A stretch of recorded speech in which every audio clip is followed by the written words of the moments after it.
Assalamu alaikum wa rahmatullahi wa barakatuhu al'umma wannan gida ina muku barka da wannan lokaci.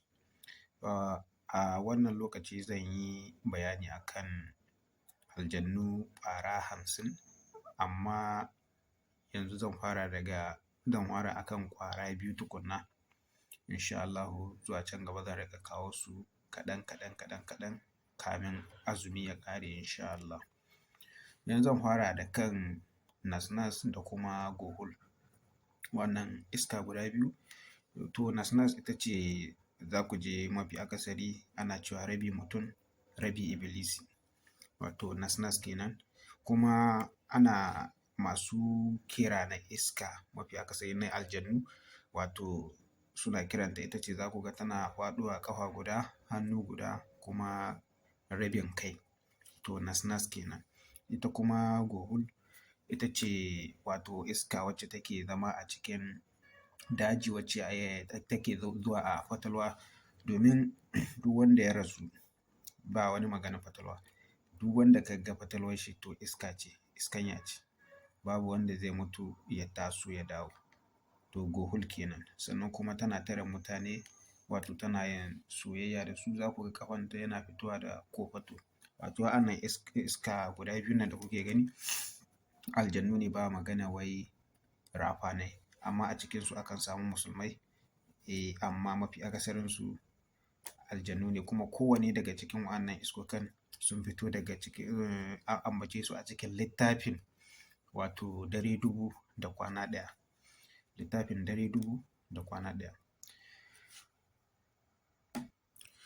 Yanzu bari na fara akan nas-nas, tunda na ba da bayanin siffarta da kuma yanda mu Hausawa muka ɗauke ta mafi akasari. Za ku ji wa'anda 'yan tauri haka, ba 'yan tauri ba, mafarauta da suna kirari suna cewa ni ne rabi mutum rabi iblis. Ana magana kenan akan nas-nas. Sannan kamar yadda na faɗi ta zo a cikin littafin dare dubu da kwana ɗaya. Idan kana kai ma'abocin karanta littattafai ne na asraru, za ka san littafin dare dubu da kwana ɗaya. Kuma babu kalan fassarar da ba a yi akan wannan littafi ba. Kai har a Hausa an fassara wannan littafi. An fassara shi a Urdu, an fassara shi a Aramai, an fassara shi a Arabic, an fassara shi a Hebrew. Babu fassarar da babu a wannan littafi. Duk da cewa dai tsohon littafi ne na kundi wanda ba kowa ne yake mallaka shi ba, amma inda kai ko da baka karanta littafin ba za ka ji labarin wannan littafi. To nas-nas akwai shafukan da Al-Jahiz, ko wani malami da ake ce ma Al-Jahiz, a cikin wannan littafi ya yi bayani akan nas-nas sosai da sosai. Sannan a cikin bayanin shi ya ce tana zama ne a cikin daji mafi akasari. Tana zama ne a cikin daji, dokar daji kenan, wanda kuma tana wahalar da mutane, wanda idan sun je cikin daji misali, ba ta kisa, ba ta shan jini, amma tana wahalar da mutane. Sannan tana da wahalar kamu, misali sai dai da sihiri za ka iya kama ta. Sannan ƙahon nan guda tana da gudun da kuma kibiya. Duk da cewa ƙafa guda gare, hannu guda rabin kai, amma gudun shi ya fi gudun kibiya, amma kuma tana da sauƙin kamu, amma kuma tana da wahalar kamu sai dai ta hanyar sihiri kenan. Wannan shi ne labarin nas-nas. Sannan zan ba da labarin gohul. Gohul ita ce wacce ni wa laƙabi da me wannan laƙabi ma na mata yanzun nan, fatalwa kenan. To tana hitowa a siffar fatalwa, tana bai wa mutane tsoro, sannan kuma tana shan jini misali.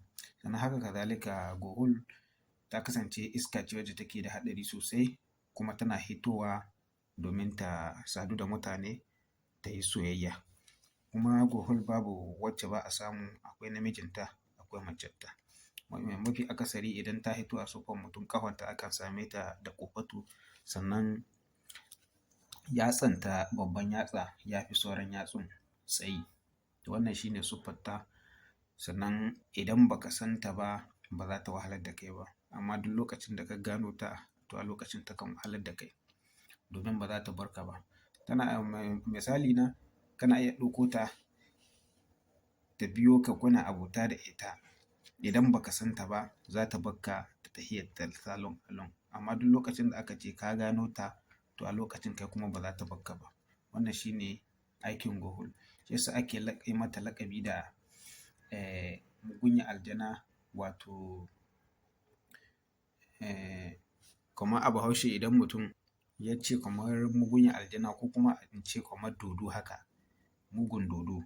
To shi yasa ake kiranta da haka. Sannan tana zama a kaburruka domin ta baiwa mutane tsoro, kuma haka kazalika tana shan jini amma sai idan an ba ta. Misali kenan wanda ya kira ta. Saboda dai shi iska bai tasiri akan mutum in dai ba wai ka je ka kira shi ba ka neme shi. To wannan shine labarin gohul. Kamar yadda na yi bayani akan gohul, gohul iskanya ce wacce take wahalar da mutane, tana fitowa a fatalwa sannan kuma tana shigowa cikin mutane domin ta yi soyayya. Sannan an fi samun ta a maƙabarta. Saɓanin ita kuma nas-nas tana hitowa ne daga cikin daji. Ina fatan an fahimta. Tana fitowa ne daga cikin daji. Ita kuma gohul tana fitowa ne daga cikin maƙabarta. Haka kazalika gohul ita ma ta hito a cikin littafin Dare Dubu da Kwana Ɗaya. Ta ma fi nas-nas, an fi ambatonta ma bisa ga nas-nas a cikin wannan littafin, masha Allah. Kuma zuwa can gaba zan kawo saurarrakin iskokan da zan yi bayani a kansu ƙwara 50. Kamar yadda na faɗi, ƙwara 50 yanzu an yi bayani akan guda biyu, nas-nas da kuma gohul, masha Allah.